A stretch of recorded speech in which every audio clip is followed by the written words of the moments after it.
Festival Désir, 30e édition, notre partenariat avec la Bibliothèque municipale. Pour cette vidéo, on va vous parler d'un jeune auteur qui a très peu écrit, qui s'appelle Philippe Besson.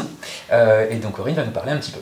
Voilà, alors Philippe Besson, on a sorti là ce qu'on avait en réunion, donc c'est une partie de ce qu'il a écrit, puisqu'il y a quand même une bonne vingtaine, voire une trentaine à peu près de romans. Il a commencé à écrire en 2001. C'est un excellent portraitiste. Souvent, c'est des romans qui sont relativement courts. C'est d'une fluidité, je trouve que ça se lit tout seul. Son premier roman, c'était En l'absence des hommes, en 2001. Et puis il a eu plusieurs prix quand même. On peut relever donc son roman Son frère, qui a été prix Femina et qui a été adapté au cinéma par Patrice Chéreau.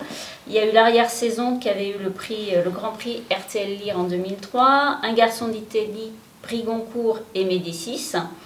À chaque fois, il y a quelque chose il glisse des petites choses très intimes dans ses romans et voire il y a quand même certains de ses romans qui sont très intimistes. Voire autobiographique. Voire autobiographique. Ouais, tu as raison, c'est... en fait, il a distillé des éléments autobiographiques pendant tout son travail littéraire depuis, je ne me rappelle plus, 2001 je crois.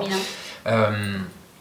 Et effectivement, il publie avec un rythme métronomique. Tous les mois de janvier, les lecteurs de Philippe Besson retrouvent la livraison annuelle.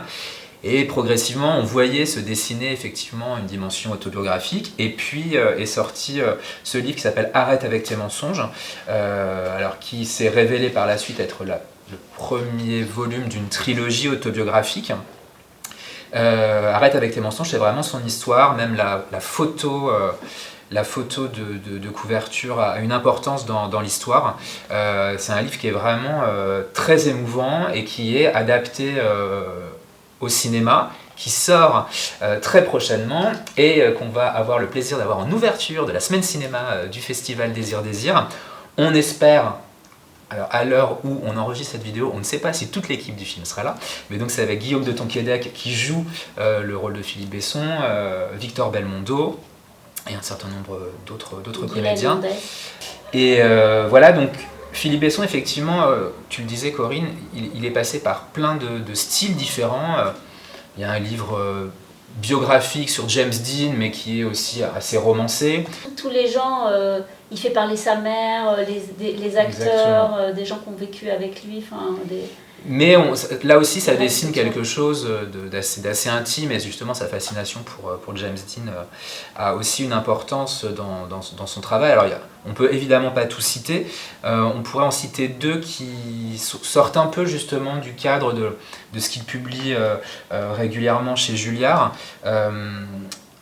parce que ce qu'on n'a pas dit aussi, peut-être, c'est que Philippe Besson... 90% de ses romans, c'est Désir.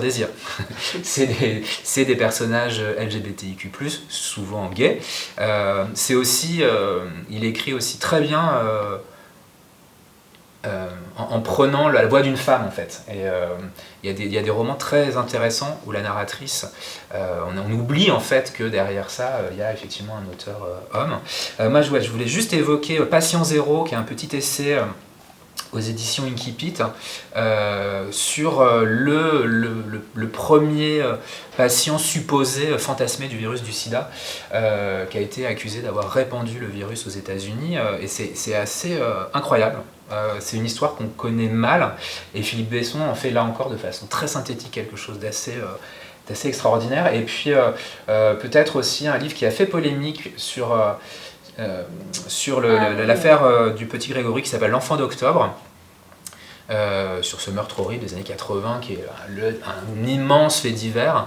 Alors il a fait polémique parce qu'il y a eu un procès de la famille, etc. contre Philippe Besson, mais je trouve que ça reste pour le coup un document assez étonnant et très empathique. Tu parlais d'empathie, et vraiment il y a quelque chose d'assez intéressant. Voilà, bon, moi je trouve qu'il n'y a pas grand chose à acheter chez Philippe Besson. Et son dernier roman, ouais, donc Paris Briançon, qui est sorti au mois de janvier, où là on retrouve une dizaine de personnes qui se retrouvent à bord d'un train de nuit. Alors il y a, en fait ça parle vraiment des aléas du hasard, parce qu'il y a des gens il y a des gens qui ont besoin de prendre ce train de nuit, mais il y a des gens qui sont là juste pour expérimenter c'est quoi un train de nuit. pour le plaisir d'être dans ce train, voilà, de voyager la nuit. Et en fait, comme ils sont dans un huis clos, que c'est la nuit, et ben c'est assez propice en fait à ce que la parole un peu elle se délie. Et les gens ils vont aller chacun un petit peu à des confidences et se raconter des choses des fois personnelles qu'on ne raconterait pas à un autre moment. C'est marrant comment tu présentes ce livre. Pourquoi ? Parce que ce que Corinne ne vous dit pas, c'est qu'on sait à la deuxième ligne, le lecteur sait à la deuxième ligne, que le train n'arrivera pas. Oui, on sait qu'il y a un drame qui va se produire. Et c'est ça qui nous tient. Oui, non, mais j'allais le dire après. Mais oui, en fait, c'est ce qui fait que Oui, c'est ta raison.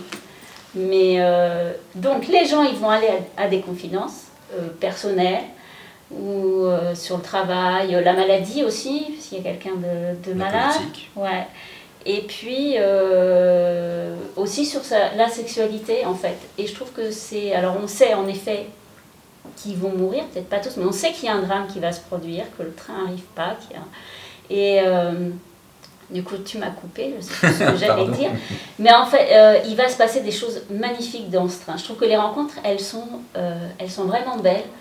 Et c'est là où on se dit, parce que nous on connaît la fin du livre, on sait qu'il y a un moment où ça va basculer, leur vie va basculer, et il y a une réflexion aussi sur pourquoi s'empêcher de vivre, pourquoi, parce que c'est plein de non-dits en fait, et notamment sur cette homosexualité qui est retenue, et on se dit mais en fait c'est trop dommage, et il y a des choses magnifiques qui se passe dans ce train.